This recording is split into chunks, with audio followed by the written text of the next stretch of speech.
Hello ঘটক সাহেব, আমার বিল কিন্তু লাখে একটা, জামাই নেবো কিন্তু লাখে একটাই। তো কথা বলারই ঢং নাই, দেখিস জামাই তো লাগে একটা চাচ্ছি, তোর মতো যেন আমার পাইপ কাটা না হয়।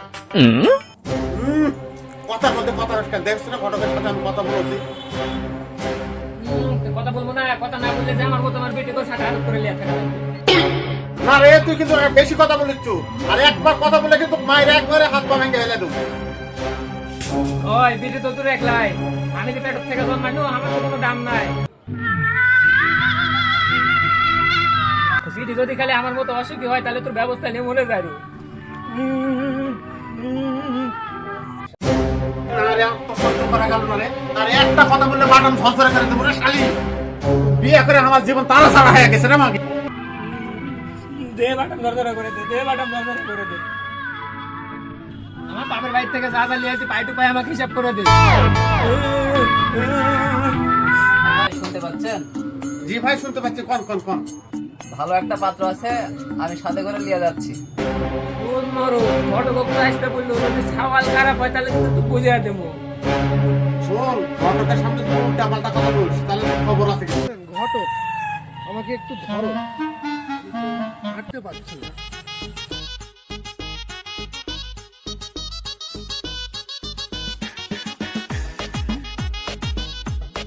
আরে ঘটক সাহেব, ছেলের কি হয়েছে? ছেলে এরকম করছে কেন? আরে কিছু হয়নি, ছেলে একটু গরম লাগছে তাই মাথা ঘুরছে। আরে কি কোন, আসেন আসেন আসেন, এখানে বসো। কি ব্যাপার সাওয়াল এরকম করেছে কেন? সাথে কোন চেয়ারটা নিয়ে এসো তো।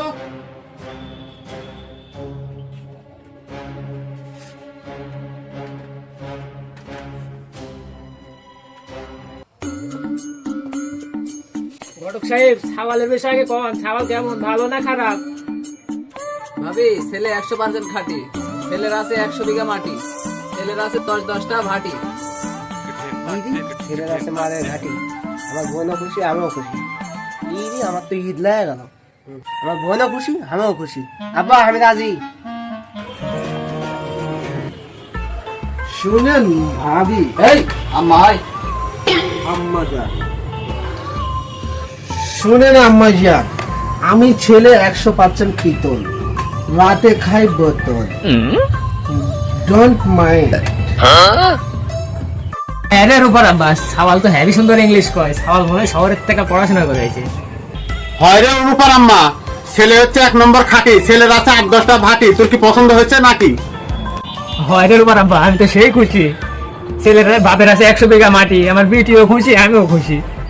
তোর তো কিছুই নাই, তোর ওই ভাঙ্গা টিনের বাড়ি। ছেলের যদি পছন্দ হয় মেয়ে ডাকবেন, এখনই তুলে দিই। আমি এখনই বলে কাগজি না চলে আমার দুলা ভাষার দরকার। ওই জামাই দিয়ে ফাদার, এই যে আমার মেয়ে তুলে দিলাম, দেখে শুনে থাকো। এখন আমার মেয়ের সব দায়িত্ব তোমার। আচ্ছা ফাদার, আপনার মেয়ে মানে আমার মেয়ে।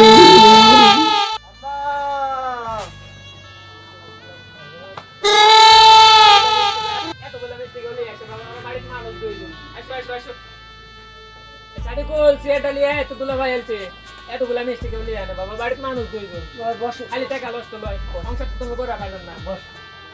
বসো বসো বসো বাবা, বসো। এই যা মিষ্টিটা লিয়ে যা, দুলা ভাইয়ের সাথে তো গল্প করবেন না, মাইকাটা ঝাড় দিয়ে দি। আচ্ছা ভালো আছে।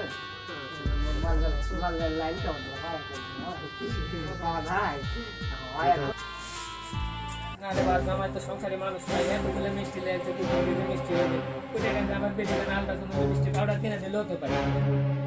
আমার তো মনে হয় আমার বেটিগুলো শুকে থাকতে পারবে না, এই 7-8 কেজি মিষ্টি লেগেছে, এতগুলো মিষ্টি লিয়ে আনার কোনো দরকার। এই টাকা দিয়ে আমার বেটি আলট্রাসাউন্ড পাউডার এটা ওটা কিনে দেবে, কিসের কিনাতে মিষ্টি কিনা সব টাকা ফুরিয়ে ফেলো। মিষ্টি আনে কি ভুলি করে ফেলবো নাকি? মিষ্টি আনে মনে হয় ভুলি করে ফেলছি। এটা দেখো তোমার জামাই আলছে কতগুলা মিষ্টি লে, এতগুলা মিষ্টি কেউ আনে, ও তো সংসার আমার বেটির সাথে করতে পারবে না।